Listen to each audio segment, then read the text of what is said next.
अगले साल 2024 का में जो है लोकसभा चुनाव होना है और उस चुनाव की तैयारी जो है वो बिहार के सभी राजनीतिक दलों ने जो है वो करना शुरू कर दिया है। लेकिन इस बीच अब ये कहा जा रहा है कि बीजेपी का जो जोश है वह धीरे धीरे अब कम होने लगा है और कम होने का वजह यह है कि नीतीश कुमार और तेजस्वी यादव की जो जोड़ी है वह बीजेपी की नींद उड़ा दी है। नींद कैसे उड़ा दी है? तो नींद इस तरीके से उड़ा दी है कि बिहार में जो 7 दल है जो मिलकर के जो एक महागठबंधन बना हुआ है और इस महागठबंधन से लड़ना बीजेपी के लिए कोई आसान बात नहीं होगा। और इसको लेकर के जो 2014 का एक आंकड़ा है, एक रिपोर्ट है, उसको वही चीज कहा जा रहा है कि अब 2024 का भी जो लोकसभा चुनाव होने वाला है वो 2014 के लोकसभा चुनाव के तरीके से ही जो समीकरण है वो बनती जा रही है। क्योंकि नीतीश कुमार जब से महागठबंधन में आ गए एनडीए का साथ छोड़ करके, उसके बाद जो है वह चुनाव का जो रणनीति है, जो माहौल है, जो समीकरण है वो बदल गया है। और अब बीजेपी जो है वह लगातार नीतीश और तेजस्वी यादव की जोड़ी को कमजोर करना चाहती है, तोड़ना चाहती है,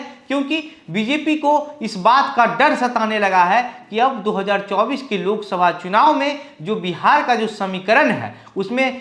40 सीट है, उसमें से बीजेपी 2014 के लोकसभा जो चुनाव है उसमें 31 सीट जीती थी, लेकिन अब जो है वह 31 सीट भी जीतना बीजेपी के लिए काफी मुश्किल साबित हो सकता है। तो आज का जो इस वीडियो है इसमें हम आपको सारा एक एक चीज क्लियर करके एक रिपोर्ट आंकड़े के साथ बताएंगे, जिससे आपको ये पता चल सके कि बीजेपी के लिए नीतीश और तेजस्वी यादव के साथ आ जाने से क्या मुश्किलें हो रही है। लेकिन उससे पहले मेरा परिचय। नमस्कार, मेरा नाम घनश्याम सिंह है और आप द बिहार प्रोजेक्ट देख रहे हैं। दरअसल 2014 का जो लोकसभा चुनाव था उसमें एनडीए जो है 31 सीट पर जीत हासिल की थी, लेकिन वोट परसेंटेज के मामले में अगर बात किया जाए तो महागठबंधन की जो पार्टियां हैं वह बीजेपी और उसके सहयोगी जो पार्टी है उससे कहीं बहुत ज्यादा आगे थी। लेकिन अब ये कहा जा रहा है कि नीतीश और तेजस्वी एक हो गए हैं, तो फिर से 2024 का जो लोकसभा चुनाव है उसका जो समीकरण है वो कुछ उसी तरीके का हो जाएगा। 2014 का जो लोकसभा चुनाव था अगर उसकी बात करें तो बीजेपी जो है वह लोजपा और रालोसपा के साथ मिलकर के चुनाव लड़ी थी, जिसमें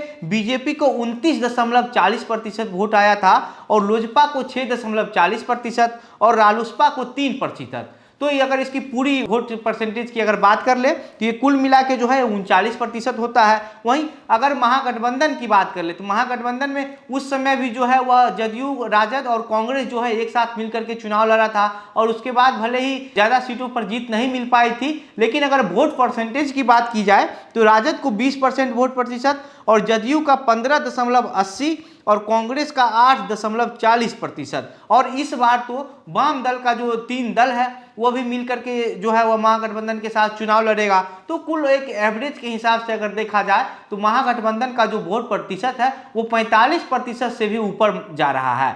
क्योंकि अभी महागठबंधन में 7 दल शामिल है, जिसमें कांग्रेस, राजद, जदयू, हिंदुस्तान अवाम मोर्चा और वाम दल का जो 3 दल है। तो ये 7 दल अगर मिलकर के एक साथ चुनाव लड़ती है महागठबंधन में, अगर इन सभी दलों के बीच सब बात जो है वह ठीक रहती है, ये लोग एक साथ होकर के चुनाव लड़ते हैं, तो बीजेपी के लिए कहीं ना कहीं जो है निश्चित रूप से ये मुश्किल साबित हो सकता है। और इस वजह से जो है बीजेपी वह लगातार महागठबंधन के जो छोटे दल हैं उसको अपने साथ लाने की कोशिश कर रहे हैं। हालांकि ये कहा जा रहा है कि जैसे मुकेश सहनी है, मुकेश सहनी जो है इस चुनाव में जो है वह बहुत बड़ा खेल कर सकते हैं, क्योंकि मुकेश सहनी का जो असर है वह मल्लाह जाति पर काफी असर माना जाता है। और मुकेश सहनी अगर बीजेपी की तरफ नहीं जाते हैं तो कहीं ना कहीं ये अब दिखता हुआ नजर आ रहा है कि बीजेपी के लिए 2024 का लोकसभा जो चुनाव का 40 सीट है बिहार में उस पर जीतना काफी मुश्किल साबित हो सकता है। जिस तरीके से 2014 के लोकसभा चुनाव में बीजेपी को 31 सीट पर जीत हासिल हुई थी, और अब अगर मुकेश सहनी भी अगर बीजेपी के साथ नहीं जाते हैं, जिस तरीके से महागठबंधन में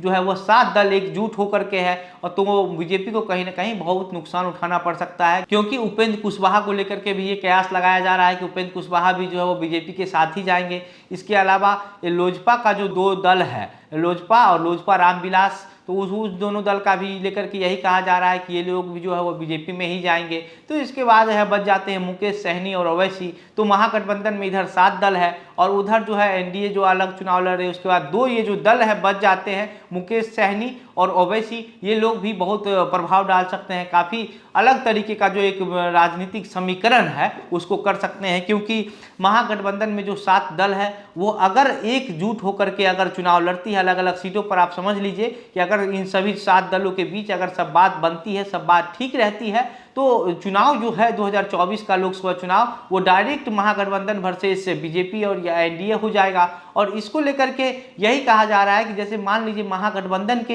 एक उम्मीदवार जो है वो लड़ेगा और उसके पीछे 6 दल जो है उसको सपोर्ट करेगा, तो निश्चित सी बात है कि जाहिर सी बात है कि महागठबंधन के जो उम्मीदवार हैं उसका वोट प्रतिशत जो है वो बढ़ेगा और वो कई सीटों पर वो जीत हासिल करने में भी रह सकते हैं। और बीजेपी को जो ये बात है वो अब अच्छे से समझ आ रही है। इस वजह से बीजेपी नीतीश और तेजस्वी की जो जोड़ी है उसको लगातार कमजोर करने की कोशिश की जा रही है। बीजेपी का जो रणनीति है उसमें अपनी रणनीति के आधार पर जो है वो बीजेपी लगातार हर जगह अपने बूथ स्तर के कार्यकर्ता को भी ये निर्देश दे चुकी है कि आपको जो है वह बेरोजगारी, महंगाई, अफसरशाही और शराबबंदी को लेकर के जो है वह एक एक लोगों को बताना है, अवगत कराना है कि इससे बिहार के लोगों का क्या नुकसान हो रहा है, बिहार का विकास क्यों नहीं हो पा रहा है। इसी सब एजेंडे को लेकर के बीजेपी जमीन स्तर पर काम तो काफ़ी अच्छी तरीके से कर रही है, लेकिन जो वोट प्रतिशत है वो कहीं ना कहीं घुमा फिरा के अगर आप सच मायने में कहिए तो जातिवादी के आधार पर चला जाता है। हालांकि अमित शाह को राजनीति का चाणक्य कहा जाता है, तो अमित शाह जो है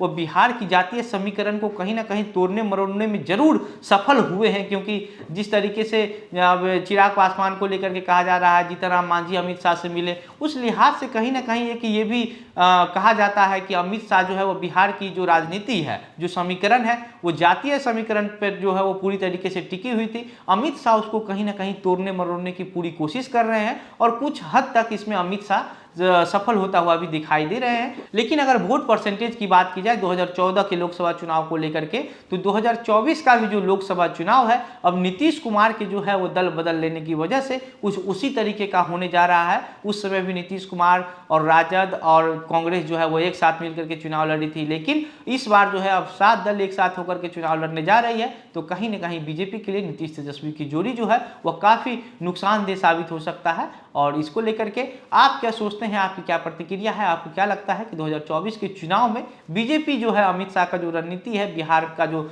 जिम्मेवारी है वो अमित शाह अपने सर पर ले लिए हैं, ऐसा कहा जाता है, इसमें अमित शाह कितना सफल हो पाते हैं और महागठबंधन का जो 7 दल है वो किस हद तक सफल हो पाता है। आपकी जो प्रतिक्रिया है हमें कमेंट बॉक्स में लिखकर बताइए। वीडियो को शेयर कीजिए। आप द बिहार प्रोजेक्ट देख रहे थे। मेरा नाम घनश्याम सिंह है। वीडियो में अंत तक हमारे साथ बने रहने के लिए बहुत बहुत धन्यवाद।